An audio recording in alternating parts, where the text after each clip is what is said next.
আজকের হবে কাঁকড়ার টক। তো চলো প্রথম থেকে ভিডিওটা শুরু করা যাক। তো শুভ সকাল বন্ধুরা, সবাই কেমন আছো? আমি ঘুম থেকে উঠে পড়েছি। তো আজকের হচ্ছে রবিবার, তো একটু দেরি করেই ঘুম থেকে উঠেছি। উঠে স্নান টান করে নিয়েছি একেবারে। এবার চলে এসেছি ঠাকুর ঘরে, একটু পুজো দেবো এখন। একটু না, চলো পুজোই দেবো এখন। তো এই যে দেখো, লক্ষ্মী, সরস্বতী, মা কালী সকাল সকাল তোমাদের সবার দর্শন করিয়ে দিলাম। তাই এখন আমি ফুল বেলপাতা তুলে নিয়ে চলে এসেছি, ঠাকুরকে দিয়ে দিলাম, দিয়ে প্রসাদও দিয়ে দিলাম, ধূপ জ্বালিয়ে নিয়েছি, প্রদীপ জ্বালিয়ে নিয়েছি, আর ঘরে একটু ধুনেও দিয়ে দিয়েছি। সকাল সকাল মা একটু ঘর নেতা দিয়েছিল সেই জন্য। তো চলো এবার প্রসাদটা খেয়ে নিই, পুজো দেওয়া হয়ে গেছে আমার। তো এই যে আমি সকাল সকাল চিড়ে প্রসাদ খেয়ে নিলাম। তারপর এদিকে এসে দেখলাম আমার দিদা এখন রুটি বানাবে।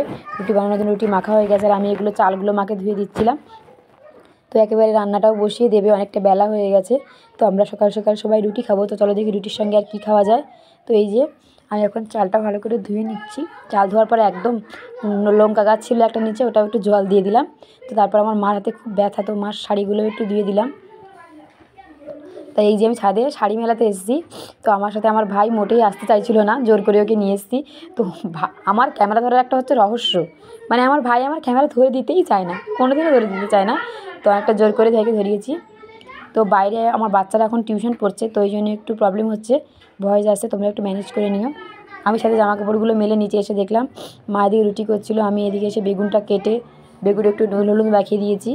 আর দিদা এখন আজকে দুপুরে যে রান্না হবে সেটা সবজি কাটছে। আর এদিকে মা আমাকে খেতেও দিয়ে দিয়েছে রুটি, বেগুন ভাজা, একটু গুঁড়ো দিয়েছিল। আর কালকের আছে যাত্রা, সে যাত্রার টিকিট কেটেছিলাম 5টা, আমরা 5জন যাত্রা দেখতে যাব। আর তারপর এই যে কাঁকড়ার আজকে টক হবে, তোমাদেরকে প্রথমেই বললাম। তো কাঁকড়াগুলোকে এখন আমি ভালো করে দাঁড়াগুলো ভেঙে নেব। তাই এই যে দেখো, কাঁকড়াগুলোকে কিন্তু বাঁধা আছে, সব দাঁড়াগুলো আমি ভেঙে দিয়েছি। তো দিদা এখন কাঁকড়াগুলো কেটে নেবে, আমি ভালো কাঁকড়া কাটতে পারি না।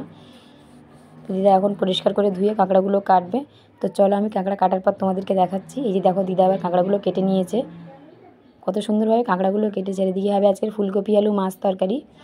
তো এই যে ফুলকপি, মা এদিকে মাছগুলো ভেজেও নিয়েছে। তা মা বসে গাজর খাচ্ছিল, এদিকে আমার তরকারি হয়ে গেছে। তো এখন হবে টক। মা তেঁতুলটা আমাকে গুলে দিতে বলছিল। এদিকে বাচ্চাটা এসেছিলো, দেখো ছোটো বাচ্চা। আর এদিকে 2 রকম তেঁতুল দিয়ে আজকে আমাদের টক হবে, কাঁচা তেঁতুল আর পাকা তেঁতুল। আর মা এদিকে কাঁকড়াগুলো ভেজে নিচ্ছে নুন আর হলুদ দিয়ে। আর আমি 2 রকম তেঁতুলকে একসাথে মিশিয়ে দিলাম। আর এদিকে মার কাঁকড়াগুলো ভাজাও হয়ে গেছে। আর এখন মা কাঁকড়াগুলোকে জল দিয়ে একটু সেদ্ধ বসিয়ে দিয়েছে।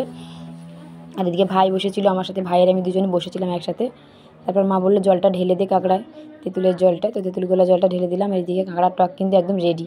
তো আমি কাঁকড়ার টক খাই না, সেহেতু আমি মাছ দিয়েই ভাতটা খেয়েছিলাম। তারপর সন্ধ্যেবেলা ডাব কাটা হলো, ডাব খেলাম। আর রাত্রে আমরা সেই একই তরকারি দিয়ে আর ভাত খেয়েছিলাম। তাই দেখানোর কিছু নেই। তো চলো টাটা, গুড নাইট, দেখা হবে পরের ভিডিওতে। Love you all.